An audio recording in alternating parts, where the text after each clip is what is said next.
ভোটের আগে রাজ্য সরকারের বিরুদ্ধে ফের কড়া মনোভাব নির্বাচন কমিশনের।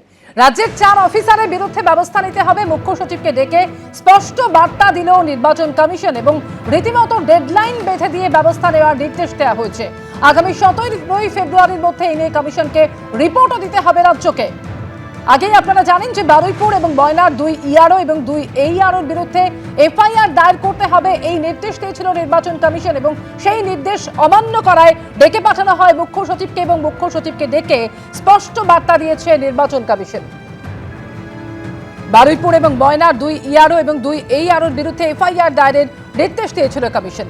আমরা কথা বলেছিলাম এই নিয়ে বিজেপি বিধায়ক শঙ্কর ঘোষের সঙ্গে। কি বলেছেন তিনি এই প্রসঙ্গে শুনব। নির্বাচন কমিশনের এই সিদ্ধান্ত পালন করবার ক্ষেত্রে রাজ্যের মুখ্য সচিব কি করেন সেটা নিশ্চিতভাবে দেখার অপেক্ষায় থাকব। কিন্তু তার পাশাপাশি এটা ভুলে গেলে চলবে না যে আলাপন বন্দ্যোপাধ্যায় থেকে শুরু করে নন্দিনী চক্রবর্তী মহাশয়া এই যে দীর্ঘ তালিকা রয়েছে আইএএস আইপিএস অফিসারদের, তারা শুধু নির্বাচন কমিশনের নয়, ভারত সরকারের দেশের যে বিভিন্ন নিয়ম কানুন যে আইএএস আইপিএস অফিসারদের পালন করবার কথা, পশ্চিমবঙ্গের ক্ষেত্রে তা উপেক্ষা করবার সাহস দেখিয়েছেন। পশ্চিমবঙ্গ কি দেশের বাইরে? এই আইএএস আইপিএস অফিসার্সরা কি দেশের অভ্যন্তরে কাজ করছেন না দেশের বাইরে কাজ করছেন? ফলে স্বাভাবিকভাবেই অপেক্ষায় থাকবো পরবর্তী পদক্ষেপ সরকারের কি হয়। আর যদি না নেন, তারপরে নির্বাচন কমিশন যদি কোনো পদক্ষেপ না নেয়, তাহলে নির্বাচন কমিশনের দিকেই মানুষের আঙুল উঠবে। বাজেটে ঘোষণা হয়েছিল 15 আগস্ট থেকে মিলবে বেকার ভাতা। পরে নবান্নে মুখ্যমন্ত্রী জানান আগস্ট নয় এপ্রিল থেকেই চালু হচ্ছে এই বেকার ভাতা। যুবসাথী যে প্রোগ্রামটা আছে, যে স্কিমটা নতুন করে লঞ্চ করা হয়েছে, মাধ্যমিক পাস যারা করবে 21 থেকে 40 বছর, তাদের যেমন পরিষ্কার বলা হচ্ছে যে তারা যে কোনো স্কলারশিপে পেতে পারে, কিন্তু অন্য কোনো স্কিমে যদি তারা টাকা না পায় তাহলে তারা 1,000 টাকা করে আগামী 5 বছর পাবে। তারপর আবার রিভিউ হবে যতদিন তারা চাকরি না পাচ্ছে। সেইটা আমরা বলেছিলাম 15 আগস্ট থেকে করব, কিন্তু যেহেতু 1 এপ্রিল থেকে ফাইন্যান্সিয়াল ইয়ার শুরু হয়, কাজেই এটা আমরা 1 এপ্রিল থেকে দেব বলেই ঠিক। আজ কিছুক্ষণ আগে সাংবাদিক বৈঠক করেন শুভেন্দু অধিকারী এবং সেই সাংবাদিক বৈঠক থেকে রাজ্য সরকারের বিরুদ্ধে একের পর এক আক্রমণ চালিয়েছেন তিনি। কাল থেকে শুরু হচ্ছে বেকার ভাতার ফর্ম বিলি। আক্রমণ করেছেন শুভেন্দু অধিকারী। কাল থেকে একটা বড় নাটকের জন্য বাংলা অপেক্ষা করছে। আর কি বলেছেন তিনি শুনুন।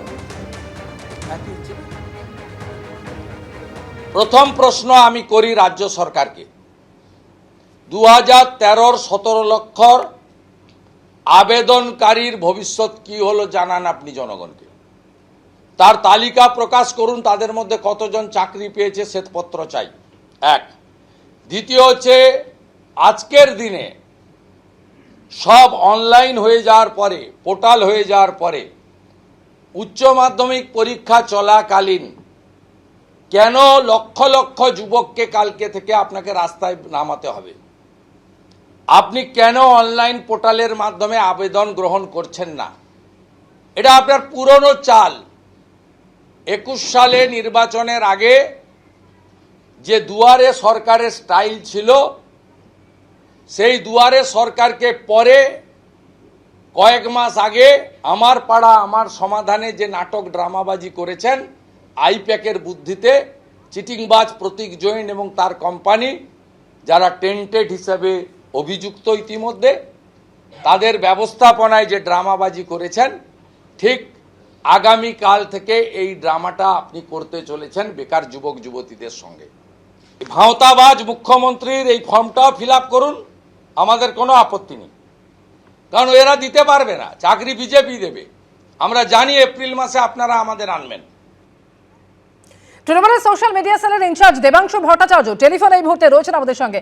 দেবাংশু, আপনি শুনলেন শুভেন্দু অধিকারী তিনি অভিযোগ করছেন, তিনি বলছেন যে কাল থেকে একটা বড় নাটকের জন্য অপেক্ষা করছে বাংলা। কি বলবেন? আমি 3টে কথায় উত্তর দেবো। প্রথম কথা হচ্ছে, উনি শ্বেতপত্র প্রকাশের কথা বলেছেন বাংলায় চাকরি নিয়ে। তো আমি বলছি, বড়দের দেখে ছোটরা শেখে। রাজ্য সরকারের থেকে বড় হচ্ছে কেন্দ্রীয় সরকার।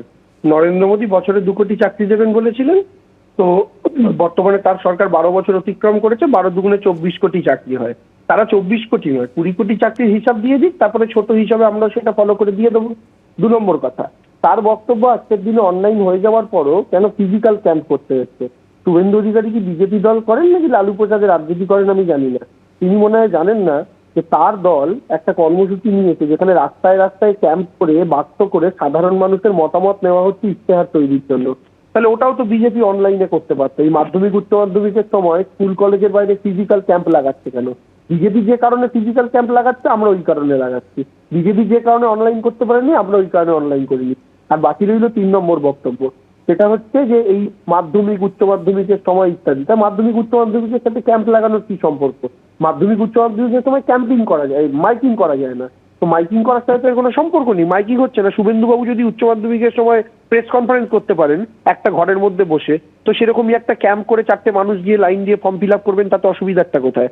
আসলে তিনি খুব ভালো মতো বুঝতে পারছেন যে মমতা বন্দ্যোপাধ্যায়ের একের পর এক উন্নয়নমূলক প্রকল্প, সেই প্রকল্পগুলোর দরুন তিনি সাধারণ মানুষের মনের মণিকোঠায় আরো বেশি করে বন্দী হয়ে যাচ্ছেন। আর শুভেন্দুকে একেই বাংলার মানুষ ঘৃণার চোখে দেখতো আর একটা বদ্ধ উন্মাদ মনে করতো, আজও সেটাই মনে করে। ধন্যবাদ দেবাংশু। এবিপি আনন্দ, এগিয়ে থাকে, এগিয়ে রাখে।